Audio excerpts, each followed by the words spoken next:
Welcome in, football fans. If you love watching grown, sweaty men tackle each other as much as I do, hit that subscribe button down below so you don't miss any of our daily sports content. We have our Week 17 NFL Power Rankings. These are our current top 10 teams, basically heading into playoffs, and I still don't know if I could come up with an accurate Super Bowl prediction. Let me know your Super Bowl prediction down in the comments. We are going to start with number 10, and I'm not going to lie. I'm going to need some of y'all's help at number 10. We have a three-way tie. I need y'all to let me know down in the comments who you think deserves the number 10 spot. We got the Carolina Panthers, whose defense is looking pretty solid right now. They have all the characteristics of a good playoff team. The run game is there. The defense is there. Can your quarterback, Bryce Young, go out there and keep performing in the playoffs? You have the LA Chargers. Yeah. Are you going to be able to go into playoffs with the run established, with the defense hooping? Is your quarterback in Justin Herbert going to continue to do what he can do? I don't know if it was a fluke last week against the Dallas Cowboys or if the LA Chargers are just back. And last but not least, we have the reigning, defending Philadelphia Eagles, and I'm just not sold on the offense. I'm going to be completely 100% transparent, honest with you. The offense over the last 2 weeks has looked better, but who have they played? What, the Commanders and the Raiders, something crazy like that? The Cardinals, I can't remember what two absolute terrible teams it was. Yeah, they're looking good against the bad teams, but they have not looked good against the good teams in quite a few weeks. So our number 10 spot is a three-way tie. Let me know who you're rocking with. Panthers, Chargers, Eagles. Down in the comments at number 9. The Buffalo Bills move up one spot in our rankings. Josh Allen didn't have to carry this week, which was absolutely insane. I think he went out there and only had like 150 passing yards, not a lot of rushing yards. I don't think he had any touchdowns on the day at all, but led by James Cook, who had 117 yards, 2 rushing touchdowns, and the defense, finally, Josh, give them Christmas presents because they went out there and finally helped you win a game. Yeah, it was against the Cleveland Browns. I did forget to leave that part out. Shedeur Sanders was getting sacked over and over and over and over and over and over and over again.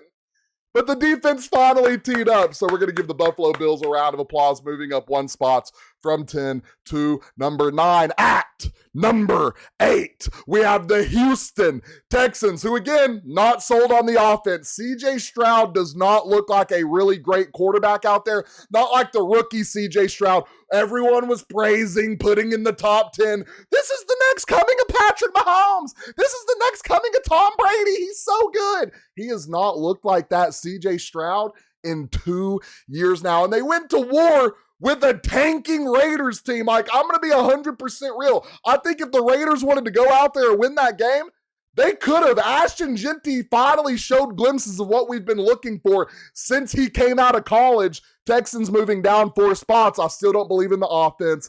The defense, true, it does win championships, but offense gets you there. We haven't seen anything impressive from the offense this year. The run game, you're getting some glimpses. Jawan Jordan, whatever his name is, looking pretty solid as a rookie running back. Woody Marks looking pretty solid, so there's little glimpses, but are they going to be able to put it together come playoffs? I get they've strung 4 wins together. It's against like the Chiefs, who have not been good this year, the beat up Chargers, the Cardinals, and like the Raiders. And I get it. It's any given week. You go up against any given team. A win is a win.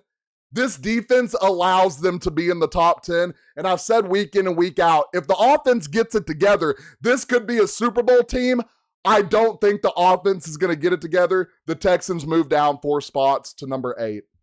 At number 7, I thought that the Denver Broncos couldn't lose at Mile High. That's what y'all told me all week, at least, when I told y'all the Jacksonville Jaguars were going to go in there and give them absolute belt to ass, which they did. I want to give y'all a fun fact. Since the loss of J.K. Dobbins in about, week 7 or 8, the Broncos have moved from a top 10 rushing team all the way to number 18. And we all know in playoffs, what matters the most is getting that rushing attack going. And the Broncos just don't have that right now. And it's going to look really scary come January if you can't get that established. The defense is sputtering.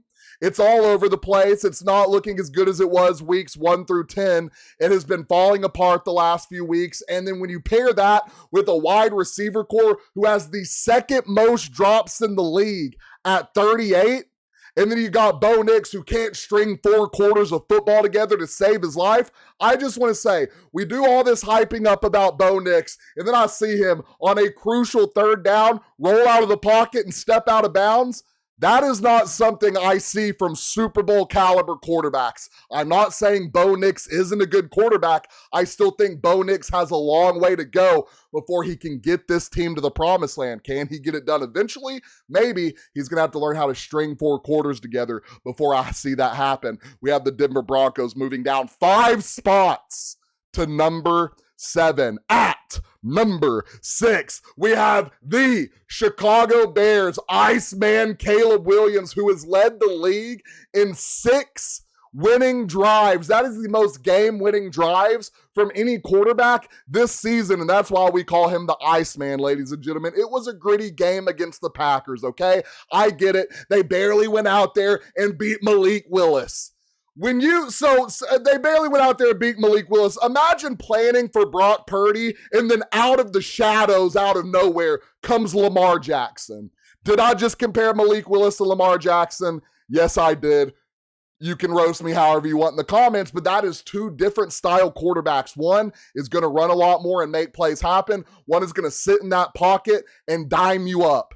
It was just a shock for the Chicago Bears defense, who has been standing on business. The number 1 takeaway team in the NFL, averaging 2.3 takeaways per game. That is bonkers. And by the way, Bears fans, let me get this in the comments. Good, better, best. I want to see y'all commenting that, because the Chicago Bears move up 2 spots to our number 6 spot. At number 5, we have the Jacksonville Jaguars. Go out there when y'all said they couldn't get it done in Mile High. No one wins in Mile High except Trevor Lawrence, who absolutely owns the Denver Broncos. Since acquiring Jacoby Myers, this team has went a insane 6-1. They were leading the league in drops. They might still be doing that because it was such an abysmal beginning of the year. I think they're leading the league with 42 drops to the Broncos 38. They are 6-1 since acquiring Jacoby Myers, who is one of the best pass catchers in the league. And the one loss was a Texans game, not a Texans game, maybe was it a Texans game? Was a Texans game on a 4-day notice from getting traded, right? Other than that, they're undefeated. Since then, they have been boat racing teams, averaging 33.4 points over the last 7 weeks. The Jacksonville Jaguars are legit. Oh, and we're giving their offense all this love. Guess what? Their defense is insane too. They have one of the best pass rushing D-lines in the NFL. Jacksonville Jaguars move from 6 to number 5 +1. At number 4, we have the LA Rams. LA Rams, yeah.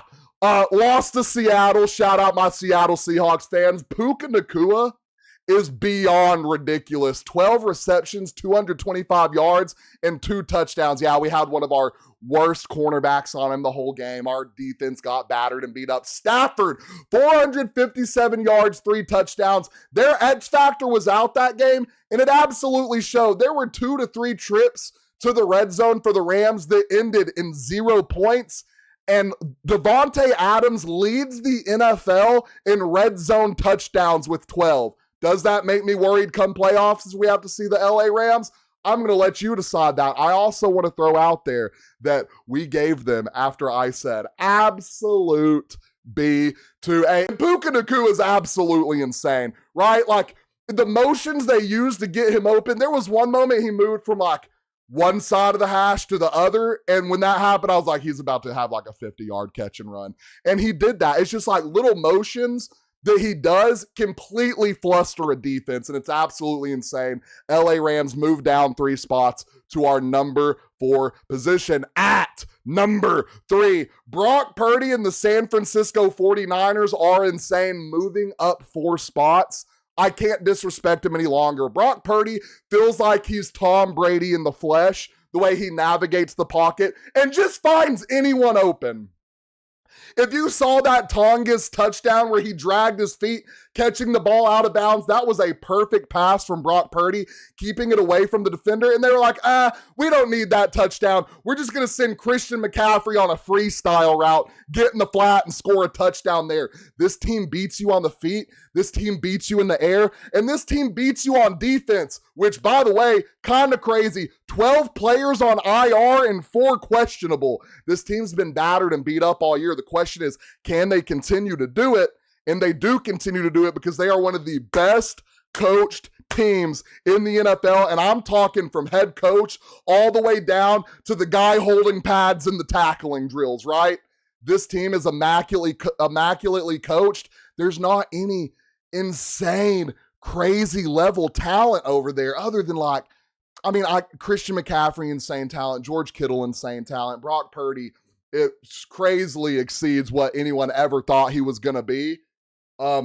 But when you look at the depth pieces and what they're doing over there, the San Francisco 49ers are absolutely legit. And I would have to hate, we're still going to beat them week 18 and get the number 1 seed. I would hate to play the wild card San Francisco 49ers at number 2. My Seattle Seahawks, we go out there and beat the LA Rams. Yeah, we beat the Rams in one of the most emotional games I've been through since week 1. I think I went through every stage of emotion, of grief that you could go through. I hated Sam Darnold. I loved Sam Darnold. I wanted to, I won't say that word. I wanted to beat Sam Darnold up at one point. I wanted to give him a hug.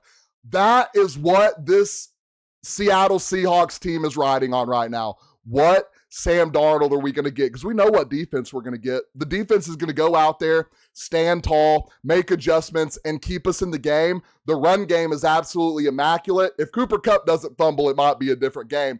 We are one of the bottom passing attempt teams in the league, and we're going to have to get Sam Darnold going into playoffs. You're going to have to pass against some of these teams. JSN is going to have to go out there and insert his dominance like Puka Nacua does. Give Shaheed a blank check because he won that game against the Rams. The momentum flip, you could absolutely feel it when that kick return happened. Now, Sam Darnold did try to throw the game away. 2 touchdowns, 2 interceptions, a crazy 2-point conversion that I was sitting here like there's no way they reversed this, right? Saying it was a backwards pass and it was tipped and that it was a live ball and we picked it up and recovered it in the end zone. My Seattle Seahawks sit at number 2. And ladies and gentlemen, our number 1 team, if you are still rocking with us, put the W's in the comments, hit that subscribe button down below. We have the coming of a new dynasty potentially. We have the New England Patriots moving back into our number 1 spot, moving from number 4 all the way to number 1. They go out there and beat a Ravens team 28-24. It looked a little shaky at first, but this is kind of what we needed to see from the New England Patriots. Can they have a comeback victory? Diggs goes out there, has 138 yards, his first 100-yard receiving game since November 13th. Drake May, 380 yards, 2 touchdowns, 1 interception. This is a really solid bounce back game they needed after a division loss to the Buffalo Bills.